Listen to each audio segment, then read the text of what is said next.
ഞങ്ങളും ക്രൂശിക്കപ്പെട്ട ക്രിസ്തുവിനെ പ്രസംഗിക്കുന്നു.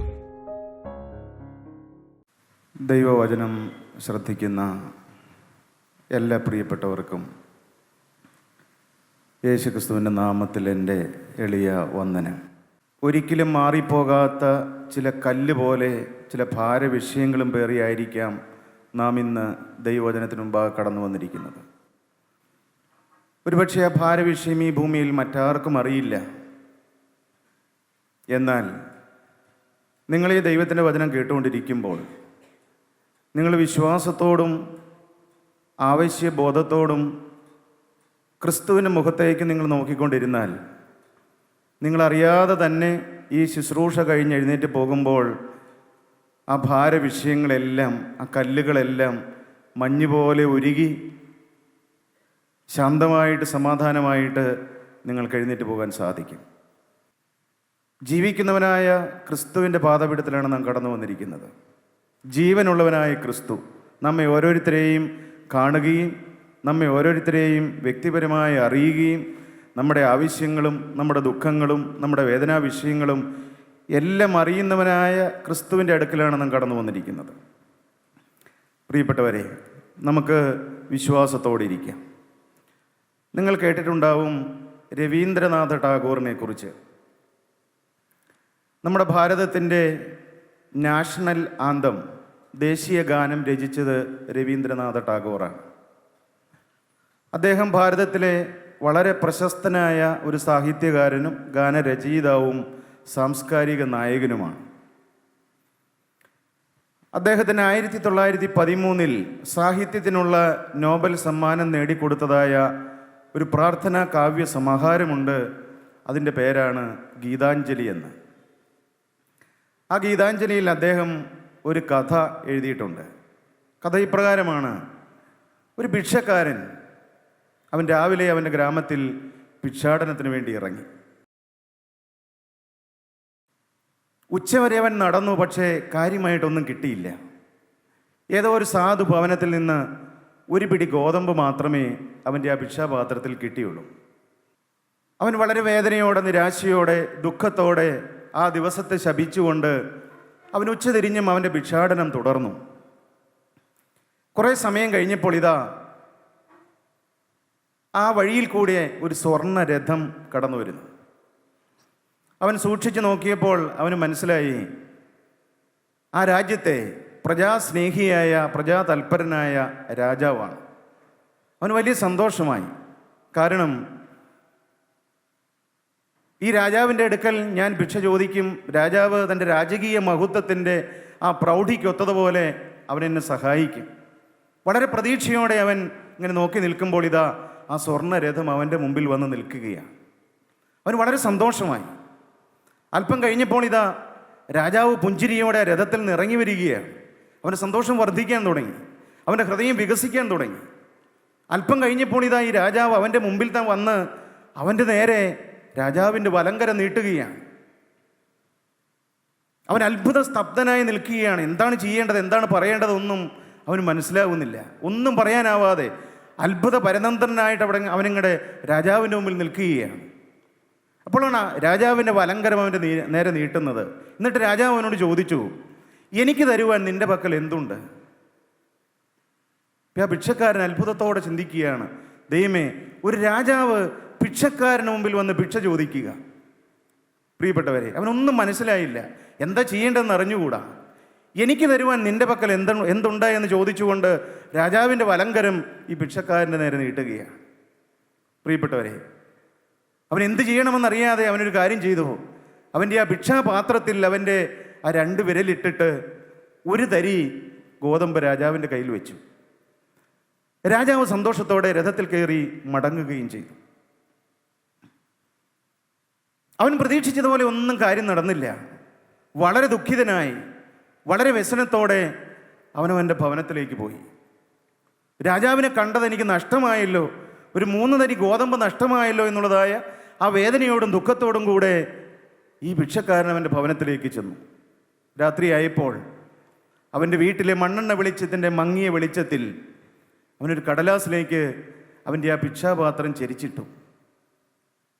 അവൻ നോക്കിയപ്പോൾ പതിവിന് വിപരീതമായിട്ട് ഒരു 3 സ്വർണ്ണ നാണയം ഇങ്ങനെ വെട്ടിത്തിളങ്ങുകയാണ്. 3 സ്വർണ്ണ നാണയം.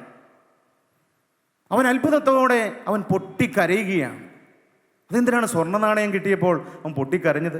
സന്തോഷിക്കുകയല്ലേ വേണ്ടത്? പിന്നെ എന്തിനാണ് അവൻ പൊട്ടിക്കരഞ്ഞത്? അവൻ കരഞ്ഞത് എന്തിനാണെന്ന് അറിയാമോ? അവനിങ്ങനെ ചിന്തിച്ചു. അവന് മനസ്സിലായി, ഞാൻ രാജാവിന് കൊടുത്തതായ ആ 3 തരി ഗോതമ്പ് മണികളാണ് സ്വർണ്ണ നാണയമായി എൻ്റെ ഈ കടലാസിൽ കിടക്കുന്നത്. ദൈവമേ, കഷ്ടമായി പോയല്ലോ, നഷ്ടമായി പോയല്ലോ. ഈ ഗോതമ്പ് മണി മുഴുവൻ അങ്ങ് കൊടുക്കാമായിരുന്നു. എൻ്റെ ഭിക്ഷാപാത്രത്തിലുണ്ടായിരുന്ന ഈ ഗോതമ്പ് മണി മുഴുവനും എൻ്റെ നേരെ നീട്ടിയ ആ രാജാവിൻ്റെ വലങ്കരത്തിലേക്ക് അങ്ങ് കൊടുത്തിരുന്നെങ്കിൽ ഇനി ഞാൻ ഈ ഭിക്ഷ യാചിക്കേണ്ടി വരില്ലായിരുന്നു. എനിക്ക് സുഭിക്ഷമായിട്ട്, സമൃദ്ധമായിട്ട്, സന്തോഷമായിട്ട് ജീവിക്കാമല്ലോ എന്ന് ചിന്തിച്ചുകൊണ്ടാണ് അവൻ പൊട്ടിക്കരഞ്ഞത്. പ്രിയപ്പെട്ടവരെ, ഞാൻ ഈ കഥ പറഞ്ഞ എന്തിനാണെന്നറിയാമോ? രാജാതിരാജനും കർത്താവുമായ ജീവനുള്ള ക്രിസ്തു അവൻ്റെ മുറിഞ്ഞതായ ആണിപ്പാടുള്ള കരവുമായി നമ്മുടെ ഓരോരുത്തരുടെയും നേരെ അവൻ്റെ കരം നീട്ടി വരുന്ന ഒരു നിമിഷമാണിന്ന്. നിങ്ങൾക്ക് യേശുവിൻ്റെ കയ്യിലേക്ക് നിങ്ങളുടെ ജീവിതവും നിങ്ങളുടെ ഭാവിയും നിങ്ങൾക്കുള്ളതെല്ലാം വെച്ച് കൊടുക്കാമെങ്കിൽ അവൻ അനുഗ്രഹിച്ചു തരും. പ്രിയപ്പെട്ടവരെ, അവൻ അനുഗ്രഹിച്ചു തരും. ദൈവത്തിന് സ്തോത്രം. ആ ബാലകൻ 5 അപ്പവും 2 മീനും അതായിരിക്കുന്ന അവസ്ഥയിൽ ഉള്ളതുപോലെ ഉള്ളത് മുഴുവൻ യേശുവിൻ്റെ കയ്യിലേക്ക് കൊടുത്തു. അവനത് അനുഗ്രഹിച്ചു. പ്രിയപ്പെട്ടവരെ, ഞാൻ ദൈവവചനത്തിലേക്ക് കടന്നു വരുന്നതിന് മുൻപ് ഞാൻ നിങ്ങളോട് വളരെ എളിമയോടെ പറയുകയാണ്, ഇന്ന് ഈ ക്രിസ്തുവിൻ്റെ ആണിപ്പാടുള്ള കരങ്ങളിലേക്ക് നമുക്കെല്ലാം ജീവിതങ്ങളെ സമർപ്പിക്കാം. അതിനുള്ളതായൊരു നല്ല അവസരമാണിത്. അതിന് ദൈവം തന്നിരിക്കുന്ന ഒരു സ്വർഗീയ നിമിഷമാണിന്ന്. ആരും ആ കരത്തിലേക്ക് കൊടുക്കാതെ പോകരുതേ എന്ന് ഞാൻ നിങ്ങളോട് അപേക്ഷിക്കുകയാണ്. ജീവനുള്ള ദൈവത്തിൻ്റെ പരിശുദ്ധാത്മാവ് അതിന് നമ്മെ സഹായിക്കട്ടെ എന്ന് പ്രാർത്ഥിച്ചുകൊണ്ട് ഞാൻ ദൈവവചനത്തിലേക്ക് കടന്നു വരികയാണ്.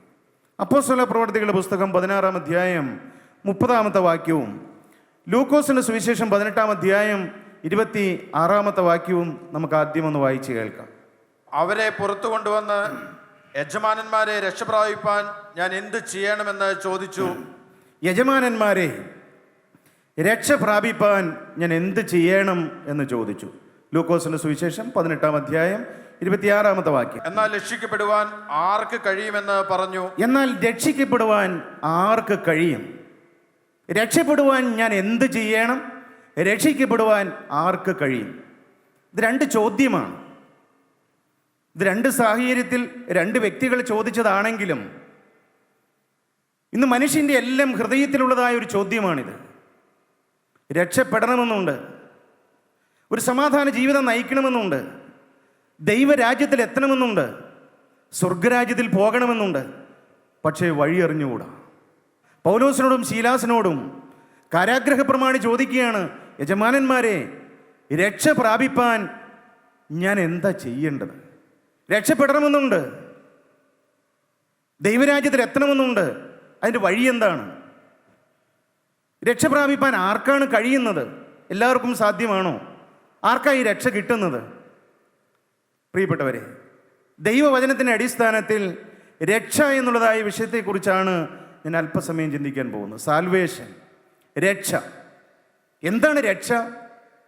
എബ്രായ ലേഖനം 2-ാം അധ്യായം 3-ാമത്തെ വാക്യം നമുക്കൊന്ന് വായിച്ച് കേൾക്കാം.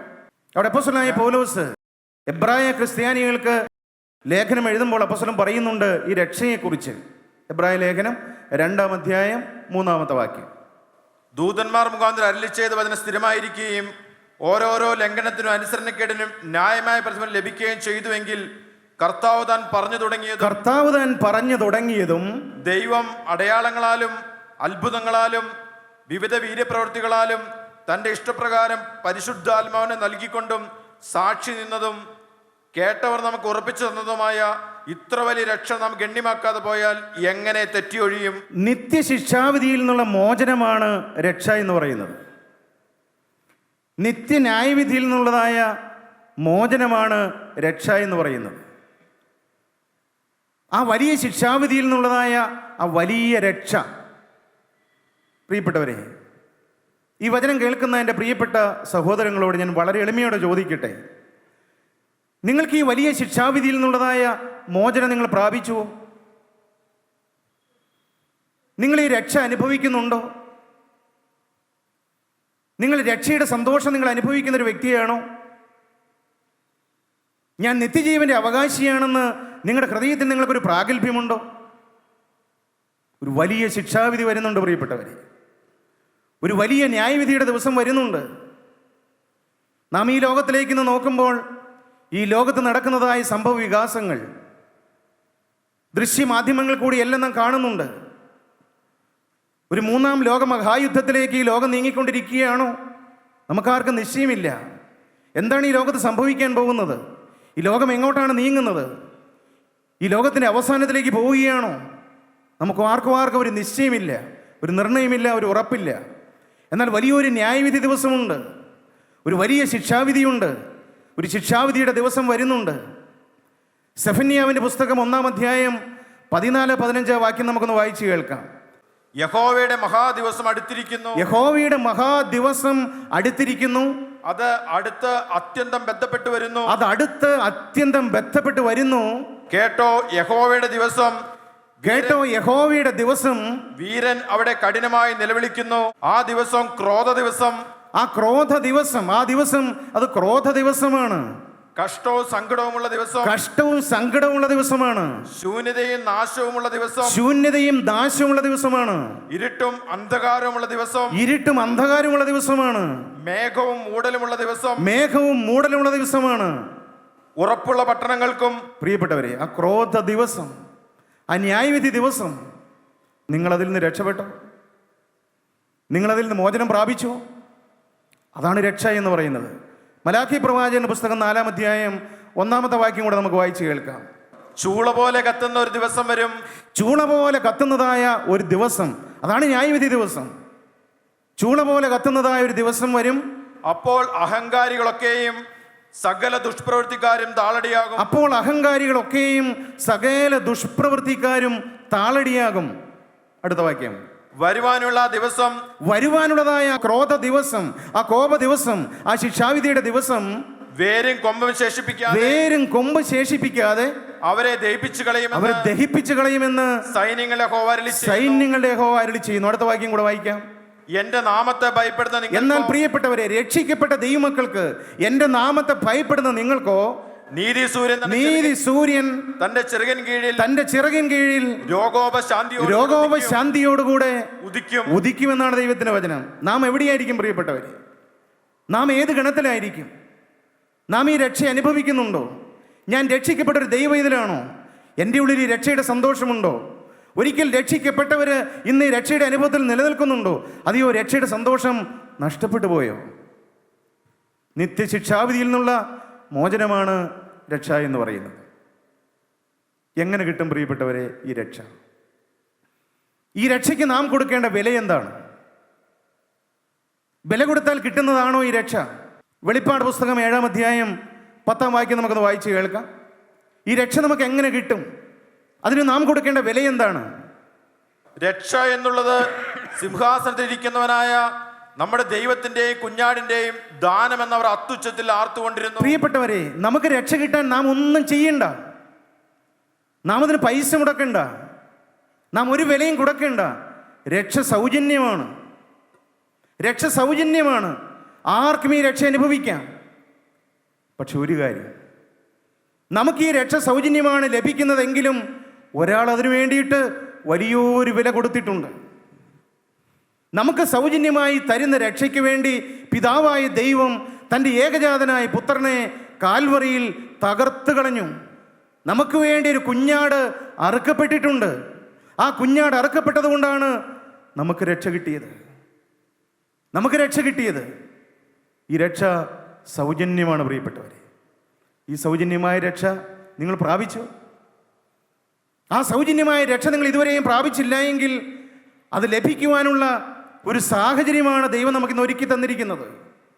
നിങ്ങൾ ഈ ശുശ്രൂഷ കഴിഞ്ഞ് കടന്നു പോകുമ്പോൾ ഞാനൊരു രക്ഷിക്കപ്പെട്ട ദൈവവൈതലാണ് എന്ന് ഈ രക്ഷയുടെ സന്തോഷം അനുഭവിച്ചുകൊണ്ട് വേണം പോകാൻ. അതിന് രക്ഷകൻ നമ്മുടെ അടുക്കിലേക്ക് വന്നിട്ടുണ്ട്. അറുക്കപ്പെട്ട കുഞ്ഞാട് നമ്മുടെ മധ്യത്തിലുണ്ട്. അവൻ നിങ്ങളുടെ ഓരോരുത്തരുടെയും അരികത്തുണ്ട്.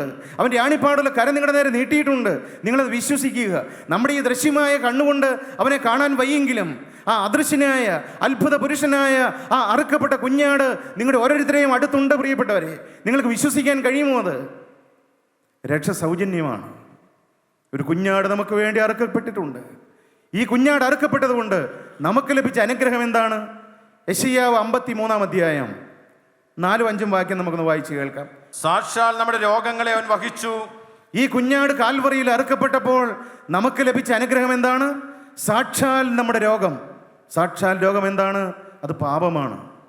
മനുഷ്യൻ്റെ സാക്ഷാൽ രോഗം ശരീരത്തിൻ്റെ രോഗമല്ല, അവൻ്റെ ആത്മാവിൻ്റെ രോഗമാണ് സാക്ഷാൽ രോഗം. യേശുക്രിസ്തു കാൽവറിയിൽ മരിച്ചപ്പോൾ നമ്മുടെ സാക്ഷാൽ രോഗമാകുന്ന പാപത്തെ അവൻ വഹിച്ചു. സാക്ഷാൽ നമ്മുടെ രോഗങ്ങളെ അവൻ വഹിച്ചു. പിന്നെ നമ്മുടെ വേദനകളെ അവൻ ചുമന്നു. നമ്മുടെ വേദനകളെ അവൻ ചുമന്നു. നമ്മുടെ നരകശിക്ഷ അവൻ്റെ മേലായി. ആ നരകത്തിൻ്റെ വേദന യേശുക്രിസ്തു സ്വന്തം ശരീരത്തിൽ അവൻ ഏറ്റെടുക്കുകയാണ് ചെയ്തത്. നമ്മുടെ വേദനകളെ അവൻ ചുമന്നു. നാമോ ദൈവം അവനെ ശിക്ഷിച്ചും അടിച്ചും ദണ്ഡിപ്പിച്ചും ഇരിക്കുന്നെന്ന് വിചാരിച്ചു. എന്നാൽ അവൻ നമ്മുടെ അതിക്രമങ്ങൾ നിമിത്തം മുറിവേറ്റും നമ്മുടെ അകൃത്യങ്ങൾ നിമിത്തം തകർന്നുമിരിക്കുന്നു. നമ്മുടെ സമാധാനത്തിനായുള്ള ശിക്ഷ അവൻ്റെ മേലായി. നമ്മുടെ സമാധാനത്തിനായുള്ള ശിക്ഷ അവൻ്റെ മേലായി. അവൻ്റെ അടിപ്പിണരുകളാൽ നമുക്ക് സൗഖ്യം വന്നിരിക്കുന്നു. യേശുക്രിസ്തു കാൽവറിയിൽ മരിച്ചതുകൊണ്ടാണ്, യേശുക്രിസ്തു ക്രൂശിൽ അടിയേറ്റതുകൊണ്ടാണ്, യേശുക്രിസ്തു ക്രൂശിൽ മുൾമുടിയേറ്റതുകൊണ്ടാണ്, യേശുക്രിസ്തുവിൻ്റെ ശിരസിൽ അവൻ മുൾമുടിയേറ്റതുകൊണ്ടും അവൻ്റെ മുഖത്ത് തുപ്പലേറ്റതുകൊണ്ടും അവൻ്റെ ഹൃദയം, അവൻ്റെ ശംഖ് കുന്തത്താൽ കുത്തി തുറക്കപ്പെട്ടതുകൊണ്ടുമാണ് നമുക്ക് ഈ സൗജന്യമായ രക്ഷ കിട്ടിയത്. നമുക്ക് ഈ സൗജന്യമായ രക്ഷ കിട്ടിയത്. രക്ഷ സൗജന്യമാണെങ്കിലും ഒരാൾ അതിനു വേണ്ടി വലിയ വില കൊടുത്തു. തൻ്റെ ഏകജാതനായ പുത്രനെ കാൽവറിയിൽ തകർത്ത് കളയുവാൻ പിതാവിന് ഇഷ്ടം തോന്നി. പ്രിയപ്പെട്ടവരെ, ഈ രക്ഷ എന്നാണ് നമുക്ക് പ്രാപിക്കേണ്ടത്? ഏത് പ്രായത്തിലാണ് പ്രാപിക്കേണ്ടത്? ബാല്യപ്രായത്തിലാണോ? യൗവനപ്രായത്തിലാണോ? വിവാഹമൊക്കെ കഴിഞ്ഞിട്ട് മതിയോ? അതീ ജോലി കിട്ടിയിട്ട് മതിയോ? അതീ റിട്ടയറായിട്ട് മതിയോ? അതീ വാർദ്ധക്യത്തിൽ എത്തിയിട്ട് മതിയോ? എന്നാണ് ഈ രക്ഷ പ്രാപിക്കേണ്ടത്? ദൈവത്തിന് സ്തോത്രം. 2 കൊരിന്ത്യർ ലേഖനം 6 അധ്യായം 2 വാക്യം. പ്രസാദകാലത്ത് ഞാൻ നിനക്ക് ഉത്തരമരുളി. പ്രസാദകാലത്ത് ഞാൻ നിനക്ക് ഉത്തരമരുളി. രക്ഷാ ദിവസത്തിൽ ഞാൻ നിന്നെ സഹായിച്ചു. രക്ഷാ ദിവസത്തിൽ ഞാൻ നിന്നെ സഹായിച്ചു എന്നവൻ അരുളി ചെയ്യുന്നുവല്ലോ. ഇപ്പോഴാകുന്നു സുപ്രസാദ കാലം. ഇപ്പോഴാകുന്നു സുപ്രസാദ കാലം. ഇപ്പോഴാകുന്നു രക്ഷാ ദിവസം. പ്രിയപ്പെട്ടവർ, ഇന്നാണ് രക്ഷിക്കപ്പെടേണ്ടത്. ഇന്നാണ് ഈ രക്ഷ അനുഭവിക്കേണ്ടത്. നാളെ നമുക്ക് അവസരമുണ്ടോ? നാളെ നമുക്ക് ആയുസ്സുണ്ടോ? നാളെ നാം ഈ ഭൂമിയിൽ ജീവിച്ചിരിക്കുന്നുണ്ടോ? നാളെ ദൈവത്തിന് വചനം കേൾക്കാൻ ഒരു അവസരമുണ്ടോ? നാളെ ജീവനുള്ള ദൈവത്തിൻ്റെ പരിശുദ്ധാത്മാവ് വ്യാപരിക്കുമോ? നമുക്ക് ആർക്കും നിശ്ചയമില്ല. എന്നാൽ ഇപ്പോഴാകുന്നു സുപ്രസാദ കാലം. ഇപ്പോഴാകുന്നു രക്ഷാ ദിവസം. അതിനുവേണ്ടിയിട്ടാണ് കർത്താവ് വിളിച്ച് കൂട്ടിയിരിക്കുന്നത്. രക്ഷിക്കപ്പെടുവാൻ നമ്മൾ എന്താ ചെയ്യേണ്ടത്? അപ്പോസ്തല പ്രവൃത്തികളുടെ പുസ്തകം 16 അധ്യായം 31 വാക്യം നമുക്ക് വായിച്ച് കേൾക്കാം. കർത്താവായ യേശുവിൽ വിശ്വസിക്ക, എന്നാൽ നീ നിന്റെ കുടുംബവും രക്ഷ പ്രാപിക്കുമെന്ന് അവർ പറഞ്ഞു. പ്രിയപ്പെട്ടവരെ, രക്ഷ പ്രാപിക്കാനുള്ള വഴി ഒന്ന് മാത്രമേ ഉള്ളൂ. നാം ആദ്യം കേട്ടല്ലോ, രക്ഷ സൗജന്യമാണ്. നാം അതിനുവേണ്ടി ഒന്നും പ്രവർത്തിക്കേണ്ട. സ്വർഗത്തിലെ ജീവനുള്ള ദൈവം നമ്മെ രക്ഷിക്കുവാൻ, നമുക്ക് രക്ഷ തരുവാൻ, നമ്മെ ദൈവരാജ്യത്തിൽ എത്തിക്കുവാൻ ദൈവം അതിനു വേണ്ടിയിട്ടുള്ള കാര്യപരിപാടി എല്ലാം ക്രൂശിൽ ചെയ്ത് തികച്ചു. അത് കഴിഞ്ഞു. നാം എന്ത് ചെയ്യണം? കർത്താവായ യേശുക്രിസ്തുവിൽ വിശ്വസിക്കുക. എന്നാൽ നീ നിന്റെ കുടുംബവും രക്ഷ പ്രാപിക്കും. പ്രിയപ്പെട്ടവരെ, യേശുക്രിസ്തുവിൻ്റെ കാൽവറിയിലെ മരണത്തിലും അവൻ്റെ കാൽവറിയിലെ ആ പരിശുദ്ധമായ പരമയാഗത്തിലും അവൻ്റെ കാൽവറിയിൽ അവൻ ചെന്തിയതായ ആ ജീവരക്തത്തിലും നിങ്ങൾ വിശ്വസിച്ചാൽ, യേശുക്രിസ്തുവിൽ നിങ്ങൾ വിശ്വസിച്ചാൽ നിങ്ങൾക്ക് ഈ രക്ഷ അനുഭവിക്കാം. നിങ്ങളുടെ ഉള്ളിലേക്കും ഈ രക്ഷയുടെ സന്തോഷം കടന്നു വരും. പ്രിയപ്പെട്ടവരെ, നിങ്ങൾക്ക് ഈ രക്ഷയുടെ അനുഭവത്തിലേക്ക് കടന്നു വരാൻ ആഗ്രഹമുണ്ടോ? നിങ്ങളുടെ ഹൃദയത്തിലേക്ക് ഈ രക്ഷകനെ സ്വീകരിക്കാൻ നിങ്ങൾക്ക് ആഗ്രഹമുണ്ടോ? ഈ രക്ഷകൻ നിങ്ങളുടെ അരികിലേക്ക് കടന്നു വരും. ദൈവത്തിന് സ്തോത്രം. ഈ രക്ഷ അനുഭവിച്ച ഒരു വ്യക്തിയുണ്ട് വേദപുസ്തകത്തിൽ. ലൂക്കോസിന്റെ സുവിശേഷം 19 അധ്യായം 9 വാക്യം വായിക്കുമ്പോൾ അവിടെ ഈ യേശുക്രിസ്തുവിനെ ഹൃദയത്തിൽ സ്വീകരിച്ചതുകൊണ്ട് രക്ഷയുടെ സന്തോഷം അനുഭവിച്ച ഒരു വ്യക്തിയെക്കുറിച്ച് പറയുന്നുണ്ട്. ലൂക്കോസിന്റെ സുവിശേഷം 19 അധ്യായം 9-ാമത്തെ വാക്യം. നമുക്കെല്ലാം അറിയാവുന്നതായ ഒരു വ്യക്തിയാണ് അദ്ദേഹം. യേശു അവനോട്, ഇവനും അബ്രഹാമിന്റെ മകനാകിയാൽ ഇന്ന് ഈ വീട്ടിന് രക്ഷ വന്നു. പ്രിയപ്പെട്ടവരെ, ഈ രക്ഷയുടെ സന്തോഷം അനുഭവിച്ച ഒരു വ്യക്തിയാണ് സക്കായി. ഒരിക്കലും ഈ രക്ഷയുടെ സന്തോഷത്തിലേക്ക് വരാൻ ഒരു സാധ്യതയില്ലാത്ത മനുഷ്യനാണ് സക്കായി. പല പ്രതിസന്ധികളും പല പ്രയാസങ്ങളും പല പോരായ്മകളും സക്കായിക്കുണ്ട്. റോമൻ ഗവൺമെന്റിന്റെ ഒരു ടാക്സ് കളക്ടറാണ് സക്കായി. ഈ യേശുക്രിസ്തുവിനെ കുറിച്ച് പലതും നന്മയായിട്ടും തിന്മയായിട്ടും ഒക്കെ പലരും പറയുന്നത് സക്കായി കേട്ടു. എങ്കിലും ഒരു ദിവസം സക്കായിയുടെ ചുങ്കം ഓഫീസിൽ ഇരിക്കുമ്പോൾ സക്കായിയുടെ ഉള്ളിൽ എന്തോ ഒരു ആഗ്രഹം സക്കായിയുടെ ഉള്ളിൽ ഒരു ആഗ്രഹം മുളയ്ക്കുകയാണ്. എന്താണ് ആഗ്രഹം? യേശു എങ്ങനെയുള്ളവനെന്ന് ഒന്ന് കാണണം, യേശുവിനെ ഒന്ന് കാണണം. ഈ യേശു ആരാണ്? ഈ യേശുവിൻ്റെ മുഖം എങ്ങനെയാണ് ഇരിക്കുന്നത്? ഒരു ഉള്ളിൽ ചെറിയ ഒരു ആഗ്രഹം സക്കായിയുടെ ഉള്ളിൽ മുളച്ചു വരികയാണ്. പ്രിയപ്പെട്ടവരെ, ഞാൻ ചിന്തിക്കുകയാണ്, എങ്ങനെയായിരിക്കാം ഈ സക്കായിക്ക് ഈ ആഗ്രഹം സക്കായിയുടെ ഉള്ളിൽ മുളച്ചു വന്നത്? പാരമ്പര്യമായി കിട്ടിയതാണോ? സാധ്യതയില്ല. പക്ഷെ ഞാൻ വിശ്വസിക്കുന്ന പ്രിയപ്പെട്ടവരെ, ലോകസ്ഥാപനത്തിന് മുൻപേ ഈ രക്ഷിത ഗണത്തിലേക്ക് സക്കായിയെ പെടുത്തുവാൻ സ്വർഗം അവിടെ പ്ലാനിട്ടിരുന്നു. നമ്മെ ഓരോരുത്തരെയും ഈ രക്ഷയുടെ സ്വർഗീയ സന്തോഷത്തിലേക്ക് നിത്യജീവന്റെ അവകാശികളാക്കുവാൻ ജീവനുള്ള ദൈവം നമ്മെ ഓരോരുത്തരെയും യുഗങ്ങൾക്ക് മുൻപേ കണ്ടവരാണ്. നാം എത്ര ഭാഗ്യശാലികളാണ് പ്രിയപ്പെട്ടവരെ, നാം എത്ര ഭാഗ്യശാലികളാണ്. നിത്യജീവന്റെ അവകാശം നമുക്ക് തരുവാൻ ജീവനുള്ള ദൈവം നമ്മിൽ പ്രസാദിച്ചല്ലോ. ഈ രക്ഷയുടെ വഴിയിലേക്ക് ജീവനുള്ള ദൈവം നമ്മെ കൊണ്ടുവന്നല്ലോ. ഈ സക്കായിയുടെ വീട്ടിൽ ആരെല്ലാം കടന്നു വന്നിട്ടുണ്ടാകാം? ഈ പ്രായത്തിനോടിടയ്ക്ക്, ഈ വർഷങ്ങളോടിടയ്ക്ക് സക്കായിയുടെ കുടുംബത്തിൽ എത്രയോ പ്രഗത്ഭരായ, പ്രശസ്തരായ, ഉന്നതരായ ആളുകൾ സക്കായിയുടെ വീട്ടിൽ കടന്നു വന്നു. പക്ഷേ അന്നൊന്നും സക്കായിക്ക് രക്ഷയുടെ സന്തോഷം ലഭിച്ചില്ല. പ്രിയപ്പെട്ടവരെ, രക്ഷയുടെ സന്തോഷം നമുക്ക് ലഭിക്കണമെങ്കിൽ, രക്ഷയുടെ അനുഭവം നമുക്ക് ലഭിക്കണമെങ്കിൽ രക്ഷകൻ ഹൃദയത്തിൽ കടന്നു വരണം. രക്ഷകനായ ക്രിസ്തു നമ്മുടെ ഹൃദയത്തിൽ കടന്നു വരുമ്പോഴാണ് നമുക്ക് രക്ഷ കിട്ടുന്നതും രക്ഷയുടെ സന്തോഷം നമുക്ക് അനുഭവിക്കാൻ സാധിക്കുന്നതും. നിങ്ങളുടെ ഹൃദയത്തിൽ ഒരു ആഗ്രഹം വരുന്നുണ്ടോ? എനിക്ക് ഈ രക്ഷയുടെ സന്തോഷം ഒന്ന് അനുഭവിക്കണം, യേശുവിനെ ഒന്ന് കാണണം, ഈ യേശുവിൻ്റെ സാന്നിധ്യം ഒന്ന് അനുഭവിക്കണം. പ്രിയപ്പെട്ടവരെ, ഈ രക്ഷയുടെ സന്തോഷമില്ലാത്തൊരു മനുഷ്യനായിരുന്നു ഞാൻ. ശാപഗ്രസ്തമായൊരു കുടുംബത്തിൽ ജനിച്ച് ശാപകരമായ അന്തരീക്ഷത്തിൽ വളർന്ന് നിരാശപ്പെട്ട് ജീവിതം എന്തിനു ജീവിക്കുന്നു എന്ന് ചിന്തിച്ച് തലതാണു പോയൊരു മനുഷ്യനായിരുന്നു ഞാൻ. എന്നാൽ ഈ കൂട്ടായ്മയിൽ കടന്നു വന്ന് എത്രയും ബഹുമാനപ്പെട്ട യോഹന്നാൻ സാറിൻ്റെ നാവിൽ കൂടി വരുന്നതായ പരിശുദ്ധാത്മാവിൻ്റെ ശബ്ദം ഞാൻ കേട്ട് എൻ്റെ 22-ാമത്തെ വയസ്സിൽ എൻ്റെ ജീവിതം ഞാൻ ക്രിസ്തുവിന് വേണ്ടി സമർപ്പിച്ചു. ഈ രക്ഷകനായ ക്രിസ്തുവിനെ എൻ്റെ ഹൃദയത്തിൽ എൻ്റെ നാഥനും എൻ്റെ രക്ഷകനും എൻ്റെ ഉടയവനും എൻ്റെ അരുമ മണവാളനും എൻ്റെ യജമാനനുമായി എൻ്റെ ഹൃദയത്തിൽ ഞാൻ സ്വീകരിച്ചു. പ്രിയപ്പെട്ടവരെ, അന്ന് ഞാൻ രക്ഷയുടെ സന്തോഷം അനുഭവിക്കുകയായിരുന്നു. യേശു ക്രിസ്തു എൻ്റെ ഹൃദയത്തിലേക്ക് കടന്നു വന്നു. ഞാൻ വളരെ ആഗ്രഹത്തോടും വളരെ കൊതിയോടും വളരെ പ്രതീക്ഷയോടും ഞാൻ നിങ്ങളോട് പറയട്ടെ പ്രിയപ്പെട്ടവരെ, നിങ്ങളുടെ ഹൃദയം തുറന്ന് ഈ രക്ഷകനായ ക്രിസ്തുവിനെ നിങ്ങളുടെ ഹൃദയത്തിലേക്ക് വിളിക്കണം. യേശുവിനെ നിങ്ങൾ വിളിക്കണം. നിങ്ങൾ ആരുമായിക്കൊള്ളട്ടെ, നിങ്ങളുടെ കഴിഞ്ഞകാല ജീവിതം എത്ര മ്ലേച്ഛവുമായിക്കൊള്ളട്ടെ, എത്ര പാപഭംഗിരമായിക്കൊള്ളട്ടെ, സഹോദരങ്ങളെ, എല്ലാം ക്ഷമിച്ചു തരുന്നവനാണ് ക്രിസ്തു, എല്ലാം കഴുകി തരുന്നവനാണ് യേശു ക്രിസ്തുവിൻ്റെ രക്തം. ദൈവത്തിന് വചനം പറയുന്നു, അവൻ്റെ പുത്രനായ യേശുവിൻ്റെ രക്തം സകല പാപവും പോക്കി നമ്മെ ശുദ്ധീകരിക്കുന്നതാണ്. പ്രിയപ്പെട്ടവരെ, ആ യേശു ക്രിസ്തുവിൻ്റെ രക്തം ഗുണകരമായി സംസാരിക്കുന്ന ഒരു രാത്രിയിലാണ് നാം കടന്നു വന്നിരിക്കുന്നത്. ആ ശബ്ദമാണ് നിങ്ങളോട് സംസാരിക്കുന്നത്. യേശുവിൻ്റെ ആണിപ്പാടുള്ള കരം നിങ്ങളുടെ നേരെ നീട്ടിയിരിക്കുകയാണ്. നിങ്ങൾക്ക് ആ കരങ്ങളിലേക്ക്, ആ രാജാതിരാജൻ്റെ കരങ്ങളിലേക്ക് നിങ്ങളുടെ ജീവിതം ഏൽപ്പിച്ചു കൊടുക്കുവാൻ നിങ്ങൾക്ക് ആഗ്രഹമുണ്ടോ? ഉണ്ടെങ്കിൽ ഒരു നിമിഷം നമ്മുടെ കണ്ണുകളെ നടക്കാം. പ്രിയപ്പെട്ടവരെ, രക്ഷകൻ നിങ്ങളുടെ അരികിലേക്ക് വരുന്ന സമയമാണിത്. രക്ഷകൻ നിങ്ങളുടെ നേരെ കരം ിരിക്കുന്ന സമയമാണിത്. ദൈവത്തിന്റെ വചനം പറയുന്നു, ഇപ്പോൾ ഞാൻ എഴുന്നേൽക്കും, രക്ഷയ്ക്കായി കാക്ഷിക്കുന്നവനെ ഞാനതിലാക്കുമെന്ന്. പ്രിയപ്പെട്ടവരെ, നിങ്ങൾക്ക് ഈ രക്ഷയുടെ സന്തോഷം വേണമോ? ഈ രക്ഷകന് വേണ്ടി നിങ്ങൾ ഹൃദയം ഒന്ന് തുറക്കാമോ?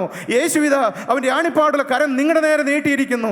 ആ ഭിക്ഷക്കാരൻ അവൻ്റെ ആ ഭിക്ഷാപാത്രത്തിൽ നിന്ന് 2 തരി വെച്ചു കൊടുത്തതുപോലെ, സഹോദര, നിന്റെ ജീവിതം നീ ഈ ആണിപ്പാടുള്ള കരങ്ങളിലേക്ക് ഒന്ന് വെച്ചു കൊടുക്കുമോ? നിന്റെ ഹൃദയം നീ ഒന്ന് തുറക്കുമോ? ഈ രക്ഷകനെ നിന്റെ ഹൃദയത്തിലേക്ക് ഒന്ന് വിളിക്കുമോ? നിന്റെ ഹൃദയത്തിൽ നിന്നൊരു പ്രാർത്ഥന ഉയരുമോ? യേശുവേ, ഈ പാപഭംഗിലമായ ഈ അശുദ്ധിയുള്ള ഈ തകർന്നിരിക്കുന്ന ഈ ഹൃദയത്തിലേക്ക് ഒന്ന് എഴുന്നള്ളി വരാമോ? യേശുവേ, നിന്റെ ആ ആണിപ്പാടുള്ള കരം വെച്ച് ഇപ്പോൾ എൻ്റെ ഹൃദയത്തിലേക്ക് ഒന്ന് വരണമേ. ആരെല്ലാം പ്രാർത്ഥിക്കുന്നുണ്ട്, ഇപ്പോൾ ഞാൻ എഴുന്നേൽക്കും, രക്ഷയ്ക്കായി കാക്ഷിക്കുന്നവനെ ഞാൻ രക്ഷയിലാക്കുമെന്നാണ് ദൈവത്തിൻ്റെ വചനം. പ്രിയപ്പെട്ടവരെ, നിങ്ങളുടെ ഹൃദയം തുറക്കുക, യേശുവിനെ വിളിക്കുക, പാപത്തോട് യാത്ര പറയുക, രക്ഷയുടെ സന്തോഷം അനുഭവിക്കുക. യേശു നിങ്ങളെ അനുഗ്രഹിക്കട്ടെ. യേശു നിങ്ങളുടെ ഹൃദയത്തിലേക്ക് കടന്നു വരട്ടെ. യേശു നിങ്ങളുടെ പേര് ജീവന്റെ പുസ്തകത്തിൽ എഴുതി ചേർക്കട്ടെ. സ്വർഗം സന്തോഷിക്കട്ടെ. നിങ്ങളുടെ മേൽ ഈ രക്ഷയുടെ മുദ്ര സ്വർഗത്തിലെ ജീവനുള്ള ദൈവം ചാർത്തട്ടെ. ഹൃദയം തുറക്കുക പ്രിയപ്പെട്ടവരെ, യേശുവിനെ വിളിക്കുക. യേശുവാണ് രക്ഷകൻ, മറ്റൊരുത്തനും രക്ഷയില്ല. നാം രക്ഷിക്കപ്പെടുവാൻ ആകാശത്തിന്റെ കീഴിൽ മനുഷ്യരുടെ ഇടയിൽ നൽകപ്പെട്ട ഒരു നാമവുമില്ല. യേശുവിന്റെ നാമമാണ് രക്ഷയുടെ നാമം. ആ നാമം നമ്മുടെ ഇടയിലുണ്ട്. ആ നാമമാണ് നമ്മൾ സംസാരിക്കുന്നത്. ആ നാമമാണ് നമ്മുടെ ഹൃദയത്തിന്റെ വാതിൽക്കൽ വന്ന് മുട്ടുന്നത്. അവന് വേണ്ടി ഹൃദയം തുറക്കുക, അവനോട് വാക്ക് പറയുക, ജീവിതം യേശുവിന് വേണ്ടി സമർപ്പിക്കുക, രക്ഷയുടെ അനുഭവത്തിലേക്ക് കടന്നു വരിക. കരുണയുള്ള ഞങ്ങളുടെ സ്വർഗീയ പിതാവേ, അവിടെ നിങ്ങളുടെ മധ്യത്തിലുള്ളതിനായി ഞങ്ങൾ തന്നെ സ്തുതിക്കുന്നു. ഈ മക്കളെ അവിടെ നിന്ന് അനുഗ്രഹിക്കണമേ, നിത്യജീവന്റെ അവകാശങ്ങളാക്കി തീർക്കണമേ, ഇവരുടെ പേര് ജീവന്റെ പുസ്തകത്തിൽ എഴുതി ചേർക്കണമേ, സ്വർഗം മഹത്വമെടുക്കണമേ. യേശുവിൻ നാമത്തിൽ തന്നെ ആമേൻ.